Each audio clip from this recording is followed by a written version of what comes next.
ہمارا نوجوان قرآن سنت اور سلف کے راستے پر چلنے والا نوجوان آخر کیوں دنگے اور فساد کے راستے پر چلے جاتا ہے؟ کیوں ٹیررزم کے راستے پر چلا جاتا ہے؟ کیوں؟ اسی لیے نا کہ اس کو بہکایا گیا.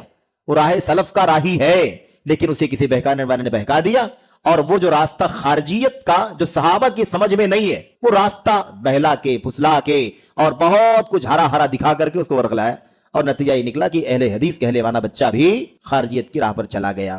کتنے سارے نوجوان ہیں جو آج شکیل بن حنیف کی فتنے میں مبتلا ہو رہے ہیں. کیوں مبتلا ہو رہے ہیں؟ قرآن سنت ہے کہ نہیں ان کے پاس، اور وہ اہل حدیث ہے تو صحابہ کا منہج بھی ان کے پاس ہے، لیکن کوئی ملا اور یہ صحابہ کی فہم اور سلف کا راستہ اتنی مضبوطی سے اس کا علم اس کے پاس نہیں تھا، یا ان علماء سے وہ نہیں جڑا ہوا تھا جو اس راستے کی صحیح رہنمائی کرنے والے، مستقل رہنمائی کرنے والے ہیں. اس لیے کمزوری تھی اور اس کا علم کچا تھا، اور اسی لیے بہکانے والے نے کوشش کی اور بہکانے میں کامیاب ہو گیا، اور اس کو سلفی ہوتے ہوئے، اہل حدیث ہوتے ہوئے، قرآن سنت صحابہ کا نام لیتے ہوئے وہ شکیل بن حنیف کی فتنے میں مبتلا ہو گیا، اور اتنا آگے بڑھ گیا کہ اہل حدیث علماء سے مناظرہ کرنا شروع کر دیا. یقین آتا آپ کو ایسا ہو سکتا ہے؟ یہ اسی وقت ہو سکتا ہے جب یہ راستہ مضبوطی کے ساتھ انسان کی زندگی میں نہ ہو. کوئی بھی قدم اٹھانے سے پہلے، قرآن و سنت کے دعوے داری کے بعد کوئی بھی قدم اٹھانے سے پہلے یہ جاننا ضروری ہے اپنی امت کے اپنے علماء سے کہ اس ٹائم پر، اس موقع پر کیا یہ جو راستہ چل رہا ہے،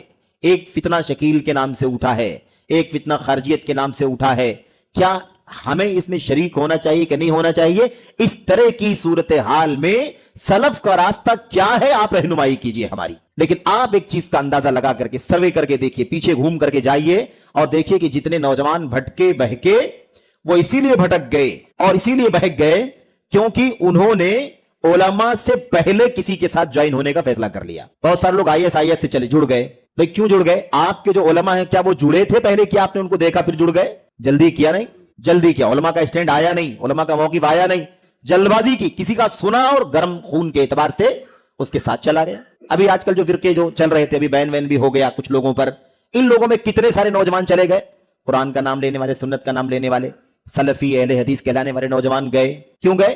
اس لیے کہ بہکانے والے نے بہکا دیا اور مضبوط علم سلف کی راہ کا نہیں تھا، اور اپنے علماء سے اس بارے میں قدم اٹھانا چاہیے کہ نہیں اٹھانا چاہیے. کون لوگ ہیں جو ہمیں بلا رہے ہیں؟ ان کا عقیدہ، ان کا منہج، ان کی سوچ، ان کی فکر کیا ہے؟ آپ ہمیں بتائیے کہ یہ کون لوگ ہیں، ان کے ساتھ جڑنا چاہیے کہ نہیں جڑنا چاہیے. اس کو اچھا لگا جڑ گیا، تو وہی اچھا جو لگا وہی مشکل بن گیا، کیونکہ اچھا وہ نہیں ہے جو آپ کی سمجھ میں آئے، اچھا وہ ہے جو اس راستے سے پتا چلے.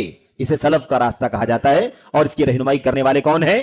اس راستے کے ٹھوس علم والے علماء ہیں. یہ ہمارے کبار علماء جن کی روشنی سے، جن کے علم سے ہم روشنی حاصل کر رہے ہیں.